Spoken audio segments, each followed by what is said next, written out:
Where the Wild Things Are by Morris Sendak, retold by Daniel Passman. Once upon a time a little boy was grumpy. His name was Max. He was mischievous and bad, so his mom told him to go to his room. Soon a forest grew in his room.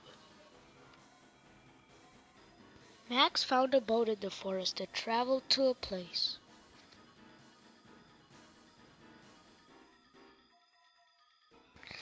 to where the wild things are. There he met many amazing creatures. Max tamed them with a trick he knew. The beasts crowned him king, and all the beasts bowed to Max. Max and the beasts had a long party, and they kept partying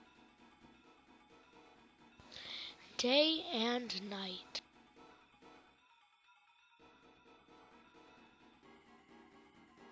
until it started to get boring and Max decided it is time to end the party. Will Max decide to go home and see his mother? Read Where the Wild Things Are at the Hoover Library.